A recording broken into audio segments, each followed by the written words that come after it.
Assalamualaikum warahmatullahi wabarakatuh.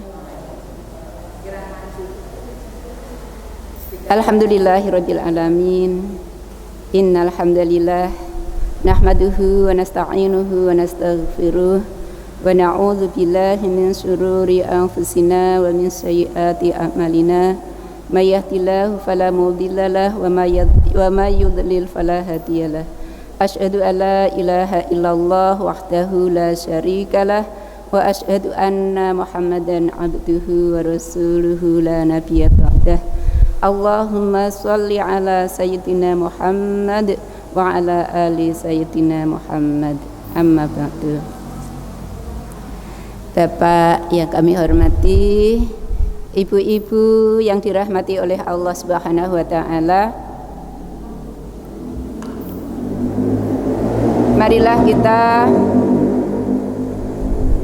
bersyukur kepada Allah Subhanahu wa taala yang selalu melimpahkan berbagai macam kenikmatan kepada kita, baik kenikmatan yang kita minta maupun kenikmatan yang tidak kita minta.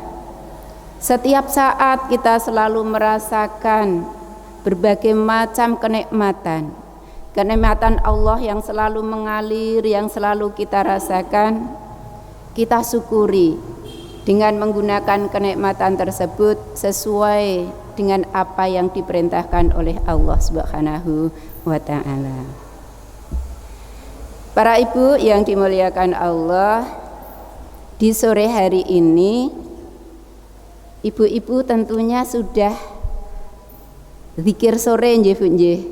Sudah membaca zikir sore ya Bu ya. Ini tadi baru saya kirim di WA zikir pagi dan zikir sore. Pada Jumat yang lalu kita sudah bersama-sama mempelajari zikir ya, baik yang dibaca pagi maupun yang dibaca sore hari. Sudah hafal semua ya Bu ya? Ya, monggo Bu diulangi Bu. Zikir macamnya banyak sekali ya Bu ya. Hanya yang pada hari Jumat kemarin kita mempelajari bersama zikir tentang permohonan kita kepada Allah, yaitu mohon perlindungan. Monggo kita baca bersama-sama. Bismillahi la yadurru ma'asmihi syai'un fil ardi wala fis samai wa huwas sami'ul alim. Dibaca berapa kali Bu? 3 kali. Insya Allah kalau kita membaca dengan yakin dan penuh dengan permohonan kepada Allah, Allah akan melindungi kita dari apa yang kita minta tadi. Selanjutnya, ibu-ibu bawa HP nggih? Bawa. Tolong dibuka Bu apa yang telah saya share tadi tentang zikir sore.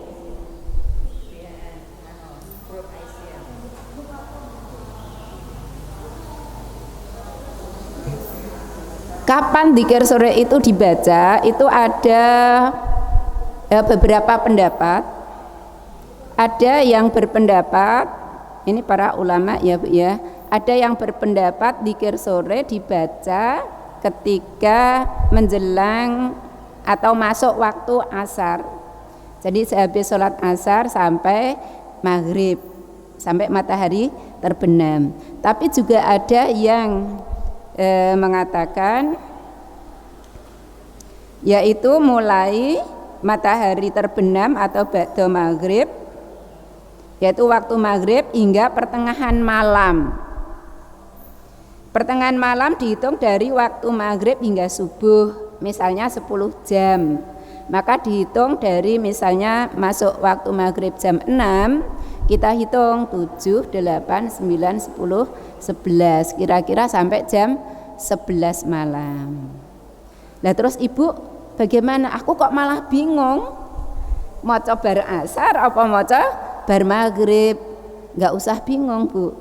Kalau ibu sempat membaca ba'da asar silahkan. Tapi ketika ba'da asar sampai maghrib nggak sempat karena mungkin ada tamu pirang-pirang atau karena baru punya kerja atau karena sedang apa, bisa dibaca petang hari setelah sholat maghrib sampai kira-kira jam 11. Itu tentang waktunya ya Bu ya. Jadi tentang waktunya silahkan Ibu pilih. Selanjutnya sama, itu hanya perbedaannya antara amsaina dan asbahna. Itu tentang doa pagi dan sore. Ibu buka yang nomor 9 Bu.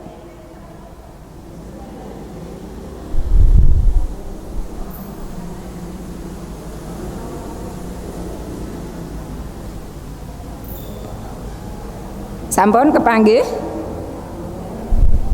Nomor 9 sudah kita baca tadi. Sekarang kita buka nomor 10. Ibu-ibu sudah hafal semua. Hanya redaksinya mungkin yang agak berbeda. Nomor 10. Raditu billahi robba wa bil islami dina wa bi Muhammadin sallallahu alaihi wasallam nabiyya. Sampun? Monggo kita baca bersama-sama Bu. Raditu billahi robba wa bil islami dina wa bi Muhammadin sallallahu alaihi wasallam nabiyya. Kita baca 3 kali Bu. Raditu billahi robba wa bil islami dina wa bi Muhammadin sallallahu alaihi wasallam nabiyya. Raditu billahi robba wa bil islami dina wa bi Muhammadin sallallahu alaihi wasallam nabiyya. Aku ridho Allah sebagai Rabb, Islam sebagai agama, dan Muhammad sallallahu alaihi wasallam sebagai nabi. Faedahnya, barang siapa yang mengucapkan hadis ini sebanyak 3 kali di pagi hari dan 3 kali di petang hari, maka pantas baginya mendapatkan ridho Allah subhanahu wa ta'ala. Para ibu yang dimuliakan Allah, di sore hari ini saya akan menyampaikan gado-gado saja, macam-macam, yang intinya sekarang kita sudah berada pada tanggal 31 Desember di penghabisan tahun 2021. Nanti malam pukul 00 kita sudah memasuki tahun 2022.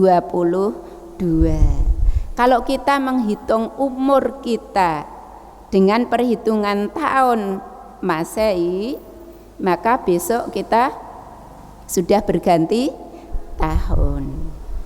Tentang waktu ibu-ibu, waktu itu ada 3 macam ya Bu ya. Kemarin, sekarang, nanti atau besok. Kemarin sudah bukan waktu kita karena sudah berlalu. Besok belum tentu waktu kita. Belum tentu kita besok bertemu dengan waktu besok. Apapun yang akan terjadi nanti, kita juga tidak tahu. Jadi waktu kita ya sekarang ini. Alhamdulillah kita bersama-sama dari rumah sudah berniat untuk datang ke majelis taklim dengan niat ikhlas mencari ilmu. Mudah-mudahan Allah memudahkan kita untuk menempuh jalan ke surga. Nah, monggo di akhir tahun ini kita muhasabah atau introspeksi. Apakah introspeksi harus di akhir tahun, Bu? Tidak. Introspeksi sewaktu-waktu kita introspeksi atau kita muhasabah.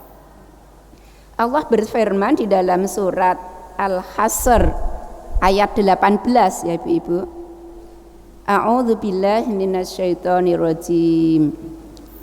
Ya ayyuhalladzina amanu taqullaha wal tanzur nafsum ma qaddamat lighad wattaqullaha innallaha khabirum bima ta'malun. Wahai orang-orang yang beriman, ya ayyuhalladzina amanu taqullaha, bertakwalah kamu kepada Allah, wal tanzur, dan lihatlah ma qaddamat, apa yang telah kamu kerjakan. Kita disuruh memperhatikan apa yang telah kita kerjakan, lihat untuk masa depan yaitu akhirat. Wattaqullah, dan takwalah kepada Allah, sesungguhnya Allah itu maha melihat apa yang kita kerjakan. Perintah Allah di sini untuk takwa adalah 2 kali. Berarti takwa itu sangat penting sekali. Para ibu, tadi saya matur bahwa waktu kita ya sekarang ini. Kita tidak tahu apa yang akan terjadi nanti. Kemarin belum lama ini, kira-kira 10 hari yang lalu, teman mengajar saya dulu, kemudian beliau sudah pensiun 4 tahun yang lalu, 6 tahun yang lalu. Beliau tidak sakit, hanya hari Sabtu itu merasa sesek begitu, kemudian sudah diperiksakan, pagi hari fajar digugah putrane. Biasanya ibu ini sholat subuh berjamaah begitu, tapi kok tidak bangun. Setelah dibangunkan ternyata sudah dipanggil Allah Subhanahu wa ta'ala, sudah tiada. Mudah-mudahan dosa-dosanya diampuni oleh Allah, amal baiknya diterima oleh Allah, rohnya ditempatkan di tempat yang mulia. Apa Bu pentingnya muhasabah diri? Muhasabah diri adalah satu, perintah Allah Subhanahu wa ta'ala di dalam Al-Quran surat Al-Hasr ayat 18. Jadi introspeksi diri adalah perintah Allah.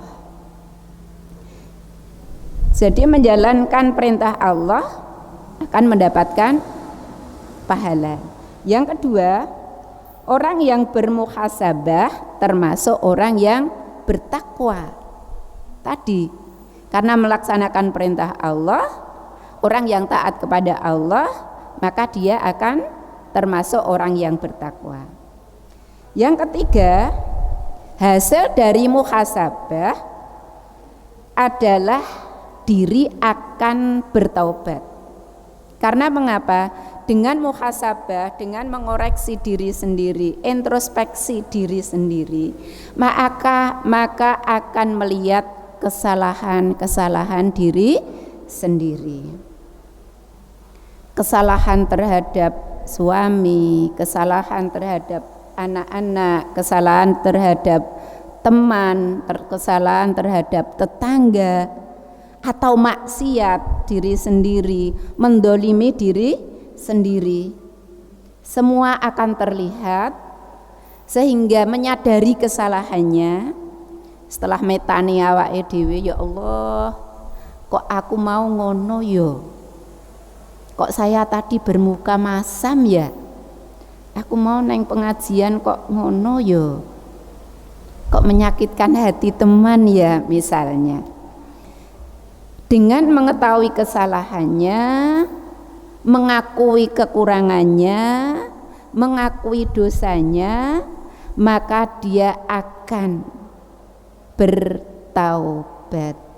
Berarti dia akan menyesal dengan perbuatan salahnya, perbuatan dolimnya, perbuatan maksiatnya, menyesal sekali. Kemudian istighfar yang banyak kepada Allah, astagfirullah, ya Allah, astagfirullah, astagfirullah.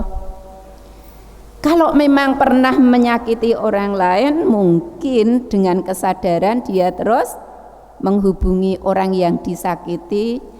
Bu, tadi saya kok begini-begini, mohon maaf ya, tolong dimaafkan, tolong dihalalkan, dan lain sebagainya.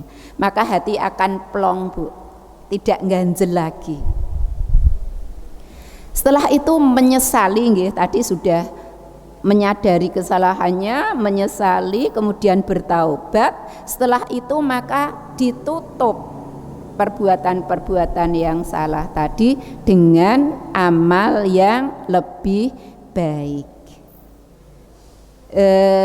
Nyon sewu Bapak, mungkin para suami juga pernah menyakiti istrinya dengan tidak menyadari kalau itu menyakiti. Begitu juga para istri pernah menyakiti suaminya dengan tidak menyadari. Nyon sewu Bapak, ibu-ibu itu permintaannya banyak sekali, Pak. Iya, ingin disayang, ingin kelembutan. Laras mboten, Bu? Ngaku aja. Laras nggih? Ingin diperlakukan lembut, disayang, ya ta, Bu? Kulit wanita dan kulit bayi itu sangat sensitif sekali dengan sentuhan. Disentuh, entah disentuh pundaknya, entah apa. Bu, terima kasih ya, masakanmu enak banget. Alhamdulillah, walaupun Allah tenane gombel, padahal hatine seneng itu. Senang karena dihargai, di alam sisan, dengan sentuhan sisan. Kemudian istri itu senang kalau melihat suaminya kerja keras, pokoknya bekerja. Senang melihat suaminya rapi dan wangi. Begitu juga nih ibu-ibu, para suami juga senang melihat panjenengan cantik, panjenengan rapi, panjenengan wangi. Nggih mboten, Pak? Oh nggih, leres nggih Pak nggih. Oh betul. Seperti itu, Bu. Lah menurut Dokter Aisyah Dahlan, kalau ibu-ibu mau tidur jangan memakai daster yang sobek-sobek, Bu. Katanya begitu. Tapi ibu-ibu di sini juga sudah begitu ya, Bu ya. Kalau mau tidur juga pakai pakaian yang baik, kemudian baunya juga harum, wangi. Itu apa, Bu? Tidur juga terus cepat tidur les kan gitu. Dan ibu-ibu sebelum tidur juga bisa zikir dulu ya, Bu ya, zikir sebelum tidur. Nah, selanjutnya para ibu, itu tadi tentang muhasabah ya. Sekarang monggo kita bersama-sama muhasabah tentang perbuatan-perbuatan sepele yang ternyata menggerogoti amal baik. Hilang semua amal kebaikan karena perbuatan yang sepele. Kira-kira itu pernah kita lakukan atau tidak? Monggo kita mengevaluasi diri. Apa itu? Satu, panjang angan-angan atau tulul amal, merasa hidupnya masih lama sekali di dunia ini, sehingga enggan untuk bertaubat, tidak mau muhasabah, tidak mau introspeksi diri. Hidupnya walaupun setiap hari melihat berita bencana, berita kematian, itu dalam dirinya itu sengoro, nggak mungkin menimpa saya hidup saya masih panjang, sehingga dia tetap bergelimang dalam angan-angan yang panjang, sak karpe dewe, tidak mau memperhatikan hidup selanjutnya nanti, yaitu di akhirat. Jadi panjang angan-angan ini, orang yang merasa dirinya arep hidup terus, itu ketoke perbuatan sepele tapi dapat menghilangkan pahala atau menggerogoti amal baik. Yang kedua, hubud dunia, cinta mati terhadap dunia. Siang malam kerja terus tanpa henti sampai sikil dadi sirah, sirah dadi sikil paribasanya. Tapi nggak bisa ya Bu ya, nggak bisa. Pokoknya gila dunia. Sing dipikir dunia terus, harta terus. Merasa hidupnya hanya di dunia saja. Maka segala aktivitasnya tertuju pada kenikmatan dunia, sehingga lupa akan hari esok. Kalau orang yang sudah kaya, mau sudah kerja terus, yang mauan hartanya banyak sekali, terus yang dipikir hanya kenikmatan, makan foya-foya. Itu ada cerita ya Bu ya, ada cerita seorang artis yang mencari harta sangat mudah sekali, sehingga yang dipikirkan hanya kenikmatan dunia saja, sehingga semua maksiat sudah dikerjakan. Begitu pengakuan dia sendiri. Ada minum-minuman keras, ada narkotika, ada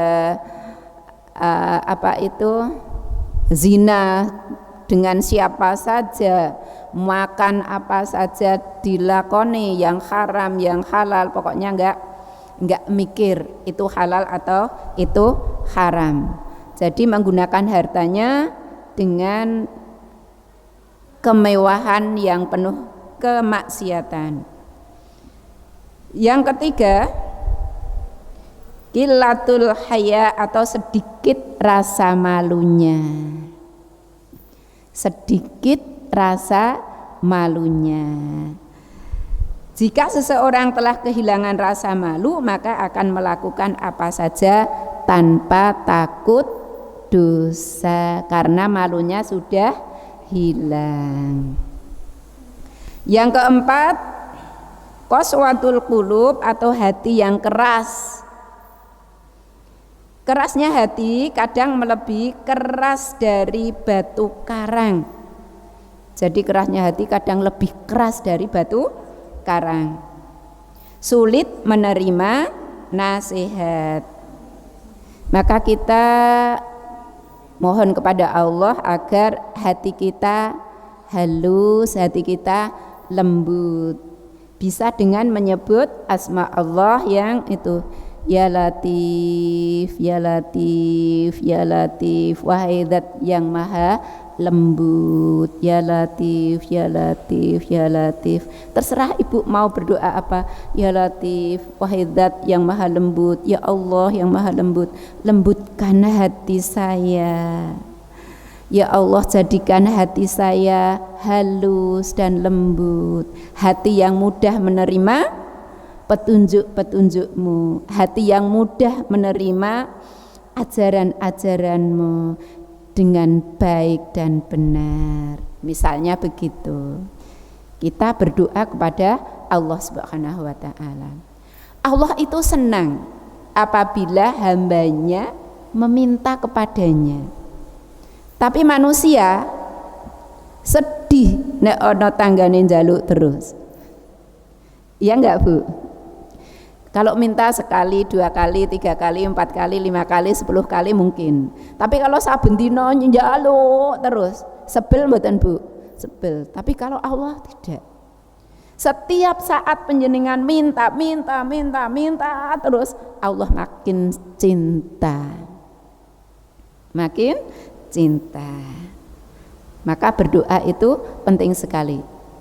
Allah malah marah dan tidak senang kepada orang yang tidak mau berdoa. Karena orang yang tidak mau berdoa termasuk orang yang sombong, merasa dirinya sudah cukup. Yang kelima, sibuk dengan aib orang lain sehingga lupa pada aib diri sendiri. Kira-kira masih kadang-kadang begitu enggak ya Bu ya? Boten ya Bu ya? Alhamdulillah sudah tidak seperti itu. Tapi kadang-kadang ora kroso Bu. Metani orang lain itu kadang-kadang tidak terasa. Mengorek-ngorek aib orang lain itu kadang-kadang tidak terasa. Tapi kalau aibnya sudah diumbar, ya kalau kita membicarakan ya insya Allah tidak dosa karena dia sendiri tidak menutupi. Tapi kalau saudara kita seorang muslim pernah berbuat kesalahan, pernah jatuh pada kejelekan, kemudian dia bertaubat dan menyesali perbuatannya, kok kita mengorek-ngorek, lah itu berdosa ya Bu ya. Yang keenam, kedzaliman yang tak pernah berhenti. Perbuatan maksiat itu biasanya membuat kecanduan bagi pelakunya jika tidak segera bertaubat dan berhenti. Maksiat, dolim pada diri sendiri, menganiaya diri sendiri, maksiat kepada diri sendiri. Contohnya apa Bu? Contohnya penyakit narkolema. Penyakit narkolema. Pernah mendengar Bu? Penyakit narkolema? Narkotika lewat mata. Narkolema, narkotika lewat mata. Yaitu apa? Pornografi. Ternyata melihat hal-hal yang porno itu bisa merusak akal pikiran.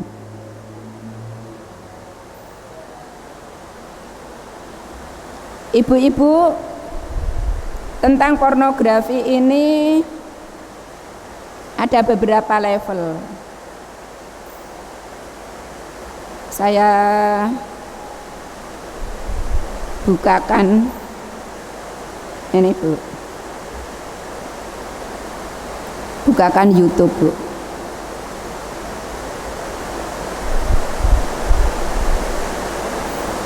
Apa itu narkolema? Narkolema kepanjangan dari narkotika lewat mata alias pornografi. Narkolema adalah pornografi yang kita lihat, baik gambar, alur cerita, foto maupun video yang melanggar norma-norma kesusilaan, disebut narkotika lewat mata. Karena pornografi membuat seseorang itu kecanduan, seperti dampak menggunakan narkotika, dan memiliki dampak yang buruk bagi kesehatan mental serta kerusakan bagian otak. Ini ada beberapa level. Dilansir dari akun TikTok ADR Sari Banjar yang menerangkan bahwa menurut American Psychology 2005, ada 7 level atau derajat orang yang ketergantungan terhadap pornografi. Ibu-ibu pernah membuka konten pornografi? Pernah melihat hal-hal yang pornografi di YouTube? Alasannya begini, Bu. Kalau melihat pornografi suami istri, boleh tidak, Bu? Suami istri nyon sewu akan berhubungan melihat pornografi dulu. Boleh atau tidak? Tidak boleh, Bu. Mengapa? Karena itu bisa kecanduan. Kalau misalnya lagi tidak bersama, yang kakung kerja, yang putri kerja, tempatnya berbeda. Kalau sudah kecanduan tetap kepengen melihat hal-hal yang porno. Kalau sudah melihat hal-hal yang porno, ya udah ingin melihat terus. Maka di sini monggo kita masuk level atau tidak. Saya bacakan ibu-ibu. Level 1, apabila dalam 1 tahun Bu, terpapar 1 sampai 2 kali pornografi dengan paparan ringan.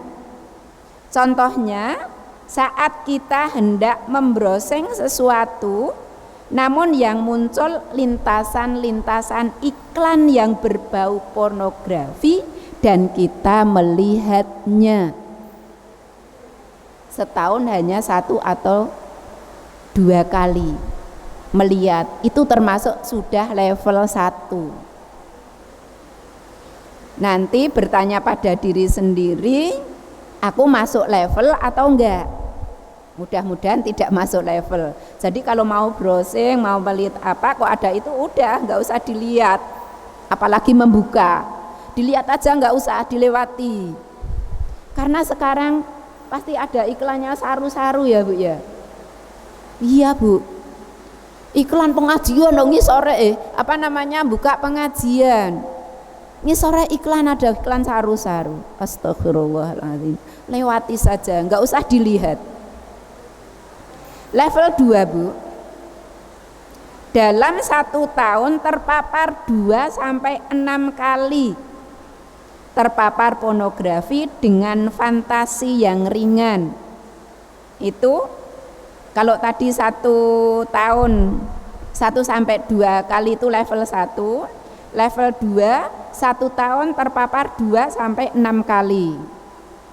2 sampai 6 kali itu masuk level 2. Level 3, tiap bulan sudah terpapar pornografi dan sudah mulai ada rasa bersalah dalam hati. Aku ngene iki dosa yo. Tapi buka meneh. Sebulan, tiap bulan sudah terpapar, tiap bulan sudah membuka, walaupun hanya sekali. Itu sudah level 3. Level 4 biasanya sudah mengganggu pekerjaan sehari-hari. Orang yang terpapar di level 4 biasanya dalam 1 bulan bisa melakukan beberapa kali mengakses situs pornografi. Jadi ini wis berulang kali. Level 5, hampir tiap minggu sudah terpapar pornografi dan sudah ada efek-efek gejala penurunan fungsi PVC pada otak, seperti seseorang berada di level 5 ini biasanya sudah tidak logis, mudah marah bila diperingati, dinasehati, sudah tidak sabaran, lebih suka menyendiri atau mengunci diri, turunnya daya ingat dan konsentrasi, kurang berempati, melupakan pekerjaan-pekerjaan yang baik. Maka pesan Ustadz Adi Hidayat, kalau ingin menghafalkan sesuatu, antara lain jangan sekali-kali melihat yang saru-saru. Iya, kalau ingin cepet nek ngapalke ben cepet itu jangan melihat. Kalau melihat yang saru-saru itu hafalannya mudah hilang. Sekarang level 6 ibu-ibu, hari-harinya sudah menonton pornografi, bercandanya, gaya bicaranya semuanya dikait-kaitkan dengan pornografi, sudah menimbulkan masalah dalam kehidupannya. Level 7, orang yang berada di level 7 merasa putus asa jika tidak melihat pornografi atau konten-konten yang berbau pornografi. Ini tugas para ibu, para eyang-eyang yang ngomong cucunya. Karena anak-anak sekarang itu sudah anak di golongan apa, Bu? Z apa ya? Sudah tidak milenial lagi, Bu. Milenial itu sudah tua-tua. Itu yang setiap hari sudah memegang HP. Dan mereka belum bisa memilih kalau imannya belum kuat. Ini bermanfaat atau tidak. Pokoknya saya disenengi ya kuwi sing didelok. Maka tugas ibu-ibu, satu, menanamkan akidah yang kuat, keimanan yang kuat. Yang kedua, mengontrol juga, memberikan waktu kapan boleh berinteraksi dengan HP dan waktunya dibatasi, dan apa saja yang boleh dilihat. Karena apa, Bu? Dampaknya sangat kasihan sekali yang sudah kecanduan ini, yang terkena narkolema tadi.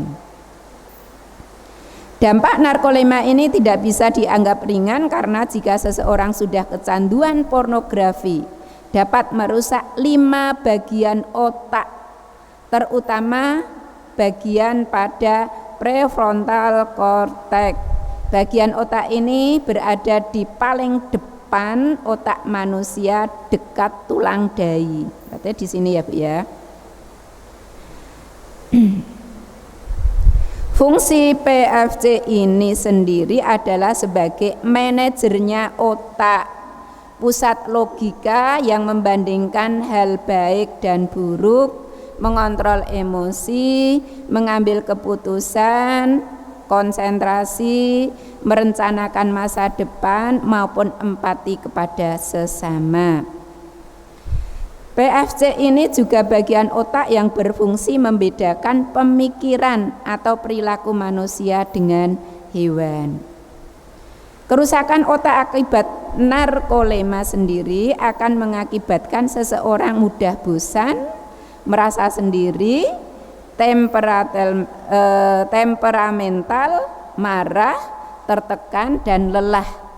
Selain itu, jika narkolema menyerang anak-anak, dampaknya akan menurunkan prestasi akademik dan kemampuan belajar serta kurangnya pengambilan keputusan. Lah bagaimana anak yang sudah kecanduan? Apa bisa disembuhkan? Bisa, tapi juga harus sabar, harus tahu caranya. Para ibu sudah kenal saya ya, Bu ya? Saya istrinya siapa, Bu? Pak Heri Prawoto, bukan Pak Heri. Siapa, Bu? Pak Heri itu loh yang nyon sewu, ini tidak mengorek aib ya. Tetapi Pak Heri siapa tuh namanya? Yang memperkosa santriwatinya itu loh, Bu, yang sampai punya anak 9 itu ya, Bu ya.